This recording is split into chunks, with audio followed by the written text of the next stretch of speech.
Launched in September, the One Roar Fund will serve as a vehicle to help all 31 of Columbia's varsity athletics programs and club sports to compete at the highest level.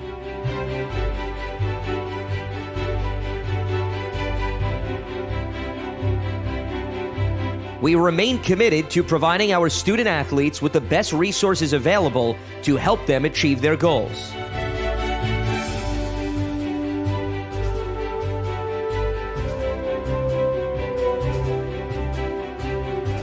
Although competition has been postponed, the competitive fire within our student athletes still burns as they await the call to return to athletic events.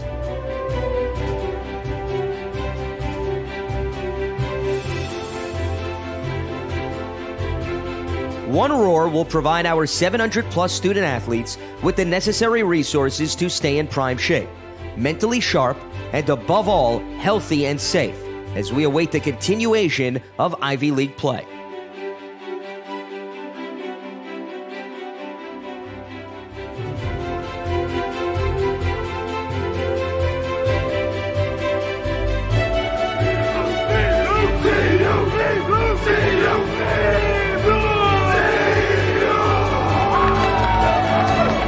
Together, we roar as one.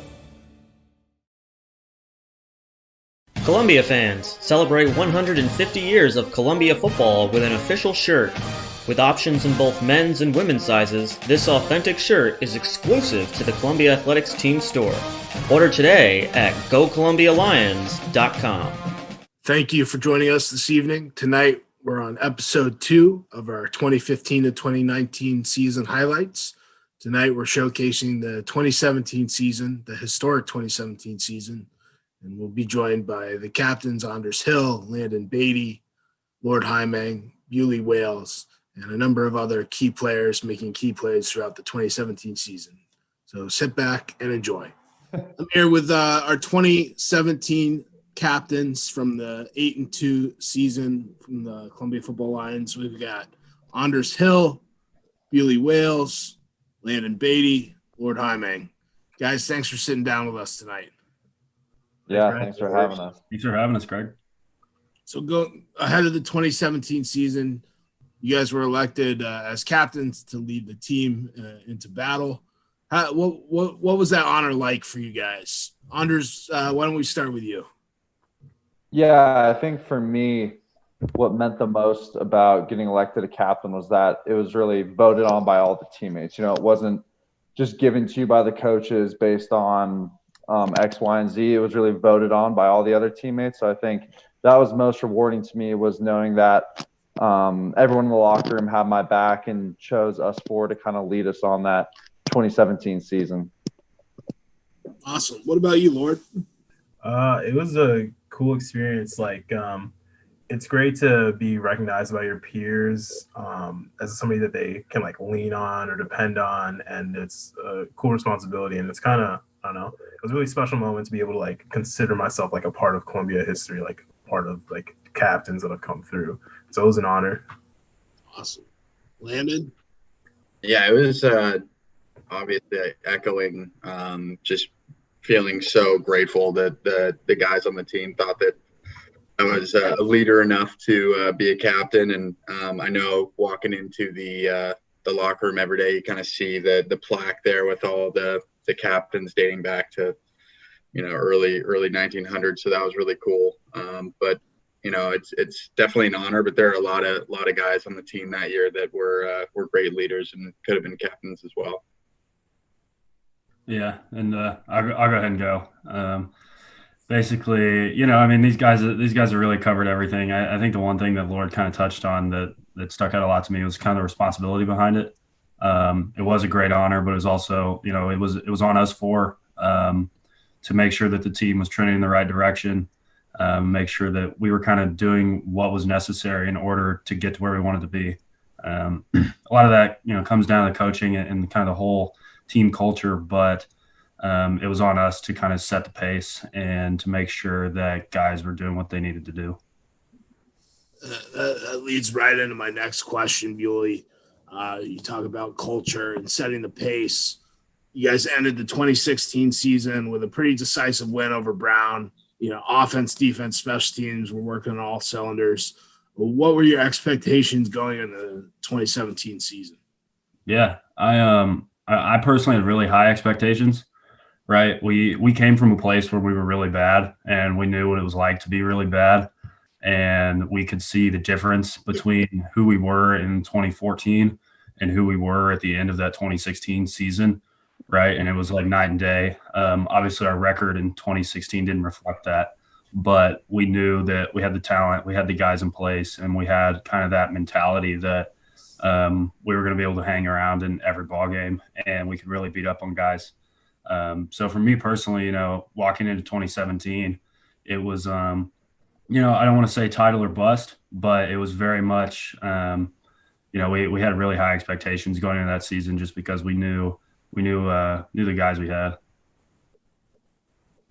Lord, what about you? Yeah, I agree with Bewley. We had a lot of close games in 2016, and we felt like we were a lot better team than our record.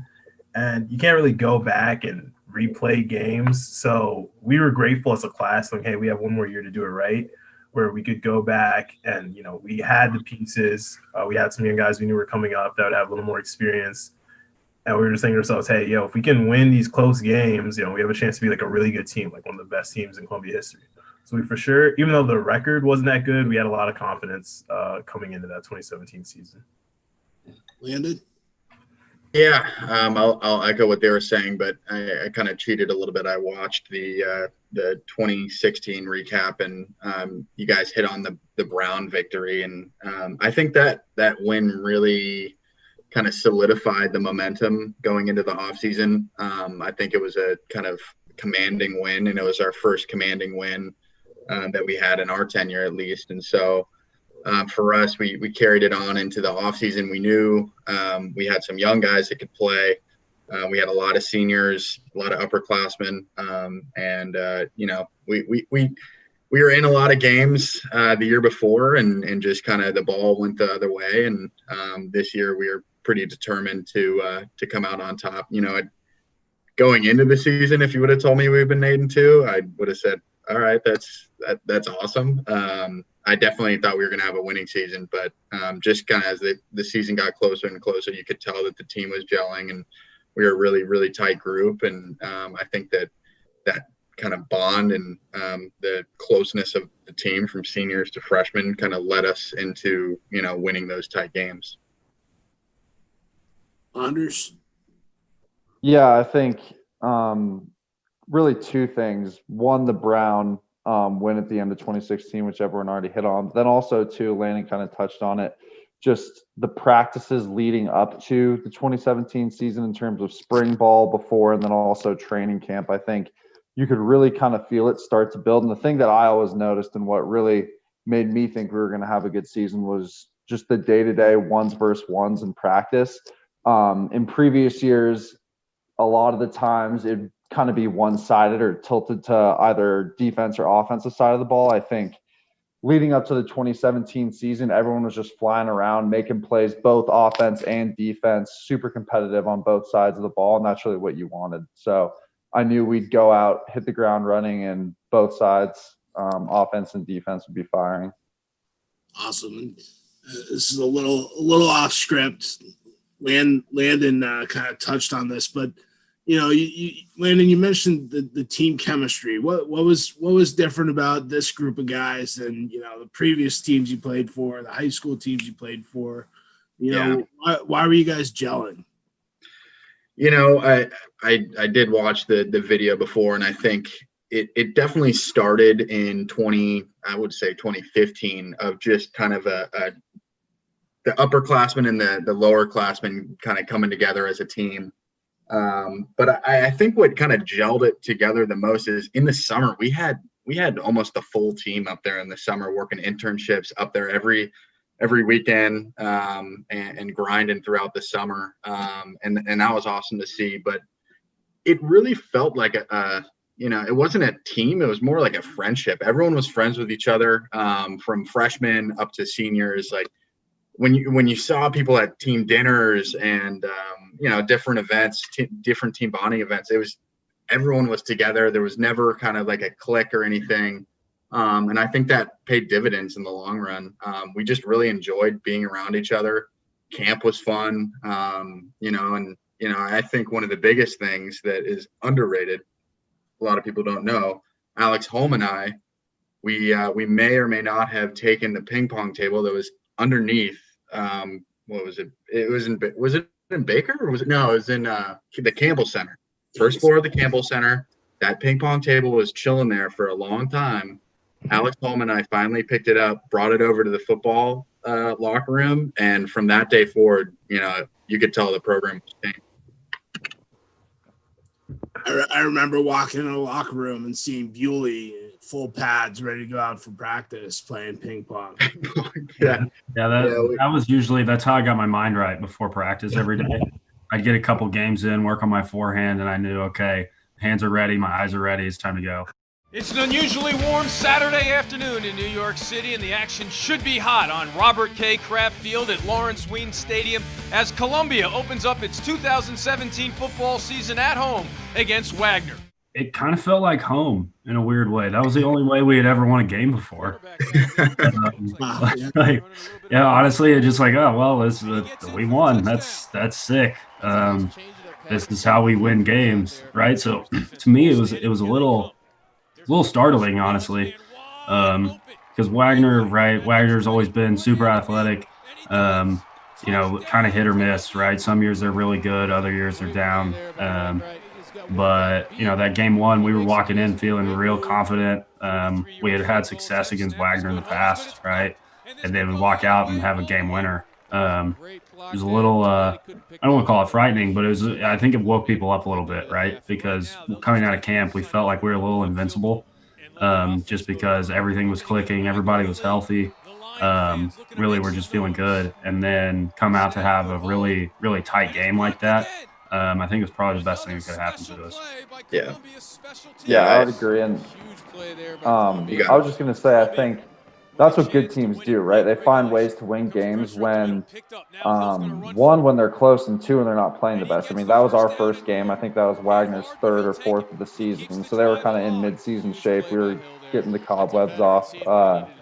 And irregardless of how well or not we played, we still found a way to win, right? So I think that was true test for us. They send out Milstein. He delivered the game winner against Wagner last year. And now he's looking to win it for the Lions with 5 seconds left in regulation. A 29-yarder.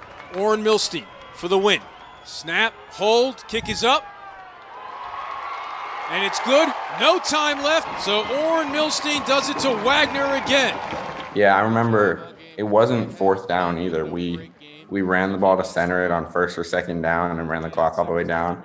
So just seeing the coaching staff's trust in me and then walking down from the other side of the field to go kick the field goal was pretty exciting. I was pretty calm in that moment just because I knew it was well within my range. Take my deep breaths, trust my training, trust the team, and just kind of went out there. I remember thinking that they're going to hate me in Staten Island because the year before was my 5 field goal game. So just a habit of doing it to Wagner, I guess. But just really exciting, especially to start off such a great season like that. The calendar may say fall, but it still feels like summer on this beautiful Saturday afternoon in New York City. Play fake on the slant. Smith makes the grab inside the 5, spins into the end zone. Touchdown, Columbia. That was a game where in the first half, everything just clicked. We could run the ball, break one off for 10 yards. Line was blocking perfectly, gave me a great pocket every single time. Receivers were getting open. It kind of seemed like no matter what we called, it was going to work. So I think that was just one of those games where everything really lined up, and I think gave us a lot of confidence moving forward to know that this shouldn't just be some one-off kind of fluky game where the offense is firing like this. Like, this should be the standard. So I think between Fab calling the plays, Santos coaching me up, making sure I was ready for the game, and everyone just doing their job, it was a great kind of team performance and laid the foundation for the season moving forward. I do remember, like, just across that year, there's big points of emphasis in our defense. I think it's all of Ferraro's defenses were third down, turnovers, and then red zone defense. And a lot of the games we played really well. We may have given up a little more yardage, but like those are the categories we clicked on. Those are like the ones that we make a big emphasis on. We call third down the money down. And so it's like we have, I think it was like below 30%. I have the offense below 30% converting, and then if we running turnover battle, almost maybe one time in my career we lost one of those games. And I remember Georgetown for sure being one of those games where we were clicking. We hit everything we wanted to take care of, and offense took care of what they had to do. 2nd and goal from the 9 for the Lions. Back to the short side, and Smith, and strong hands, and a touchdown. Well, the beatdown is now on for this Lions team, and they should enjoy it because they've been hard to come by over the years. For the first time since 2006, Columbia and Princeton meet with both teams undefeated. 2-0 Columbia, 2-0 Princeton from Princeton Stadium in the Ivy opener. On 2nd down, Hill taking a shot. Ronald Smith's wide open. He's got it. Touchdown Lions. A loud response from Columbia. A point after away from tying the game. It was obviously it was the first big test, coming off of the 2 out of conference games, coming out 2-0. We were confident, but I think everyone in the program was like, all right, like how good are we? We beat Wagner, we beat Georgetown.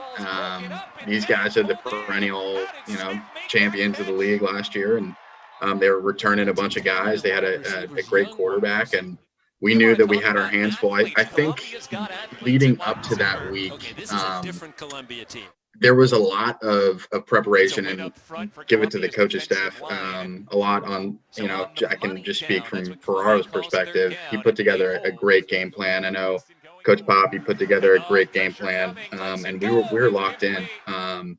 We knew that it was going to be a tall task, and I think it was we traveled the day of, right? We didn't sleep in Princeton, so we got that kind of extra night of sleep. I don't really like staying at the hotel anyway, but it was a big game, and we knew that it was going to be big. And Princeton, they're the heavyweights of the conference, so it was time to earn it, earn some respect, earn our stripes, as some would say. By going and taking them. Kind of the opposite of what Landon said. It was definitely a big game. I wanted to touch on the drive down thing. I love sleeping in the hotels. I don't know about you guys. Best sleep I ever got was on away games. We were sleeping in a hotel, right? You take the AC, crank it down as low as it would go. I'm sleeping like a baby. But, yeah, Princeton was huge, right? We knew they were good. They were athletic. They were well coached. I think they were defending champs, weren't they? So, we walked in knowing it was going to be a huge game, and it was really a test for us, right? We rolled through Georgetown and Wagner. It was our first game. To be completely fair, not the greatest tests for us. We knew that we were definitely going to get challenged, and knew walking into Princeton that we were going to have to play really good football to walk out of there with a win. And, ball bounced our way a few times. I remember they were driving the ball on us pretty well. They had a couple good receivers that year, got down to the goal line, and we had a previous goal line stop. So, Coach Ferraro always harps on 2 biggest things are goal line, or red zone D, and third downs. And so getting into the goal line, we knew we had to kind of play tough, and they had a bunch of different packages too. So they actually rolled in their wildcat quarterback, and we knew they previously tried to do like a jump pass, we caught it. So I knew that they were going to just run it up the gut on us. So I knew that they brought in their wildcat quarterback for a reason. He ran to the left, and I saw the ball and just yanked it, just took it. And I got up. It was just such a shock. I was laying on the ground, and I was like, I have it. And I was like kicking and screaming, and like the whole defense didn't know that I did it because I was on like the far sideline. And I just ripped that thing and started running off the sideline. And the Princeton game was interesting because we Kind of had a young defense for sure. It was our first Ivy League game. That was the first Ivy League game I started in. And we previously beat, I think, Wagner the first week, and then Georgetown. So we weren't sure what we were made of yet. So it was kind of a big test week, and then the game was pretty crazy, as you all know, but it was back and forth for most of the game. And we just had some key stops. Landon with the strip on the 1 yard line is the one that kind of stands out. And then obviously Ronald's touchdown. But I think that game kind of just like solidified our confidence as a team. The first drive, and not all tackles are good tackles. Like a couple of those tackles could have been 10-yard gains or something like that. But I think the first drive I had probably 4 or 5. And the first drive, they just ran down the field and scored a quick touchdown. So I think after that, Landon and I went to the bench. We're like, all right, let's go. Like, now we're in it. There's kind of no turning back now. Let's go. Let's play. But yeah, I think just like letting the game come to me. Just trying to be in the right position. Don't try to do anything spectacular. Just do your job, and the plays will come to you. 3rd and 10, a minute 22 left. Princeton's bringing the house underneath to Smith. He's got it. He has the first down, and he has a whole lot more. Ronald Smith is gone. Touchdown, Columbia. 63 yards. Princeton goes on a jailbreak blitz, sending everybody after Anders Hill. Anders Hill has that maturity, the composure. We had the play called, and then Princeton called a timeout, or someone, I can't remember if it was us or them, called a timeout, but we basically saw the look that their defense had come out in, which was, it looked to me like they were going to go zero blitz. Talked to Fab and Santos about it, and we had the right play on for that. So we're like, yeah, just leave it on. Same thing. Go back out there. Lo and behold, run the exact same thing. Come zero blitz. And that throw, when everyone's coming, there's going to be free rushers. It's more of just a trust thing with the receiver, right? That's one of the reps where just put it to a spot, and throughout spring, throughout training camp, you know he's going to be there just from all the reps you have with him. So just laid it out there for him. He made a great play, shaking off a DB, and then the rest is kind of history. Just took it to the house. So I think I jumped on Bewley and Markham's back, and they carried me from like the 50 down to the 30 or something after that throw. But yeah, that was a great one. That game was like, going into it, that was kind of like my first real college game playing, you know, like we play Wagner and Georgetown, but it wasn't the same kind of like intensity, you know, there weren't really like fans in the stands. And I get to Princeton, you know, they got the full stadium. And it was like the first time where it like felt like college football to me. And you're going against, you know, a quarterback that ended up on a practice squad and multiple receivers who are in the NFL right now. And I got that first pick, I think like the second drive of the game. And I started to like get a little mojo going. And just that whole game was kind of like surreal for me, because it was like the first time I felt like I was like living out my dream of like playing like big college football. And I think I had the best half I ever played the first half. In the second half, they got me like twice on like tough catches down the field. And I remember Alex Holm came over to me and he goes, "You're going to win this game for us." And I was like, I'm like almost in tears. Like, I feel like I've lost the game for us. Ron gets the touchdown. Alex comes back over to me. He's like, "You're going to win this game for us." Will, you know, does he know that 2 plays later, you know, Knopf's rolling to the right, just misthrows it, able to make the diving pick, and it worked out just like he said it would. Ivy opener for 2-0 Princeton and 2-0 Columbia. Lions lead by 4, looking to go to 3-0 for the first time in almost 2 decades. On 2nd and 4, Knopf pressured, dumps it away, and it's intercepted! Ben McKeegan picks it off for the second time. Columbia comes to Princeton, and they'll leave with a win. Columbia's for real. The Lions serve notice to the Ivy League, beat Princeton, and move to 3-0.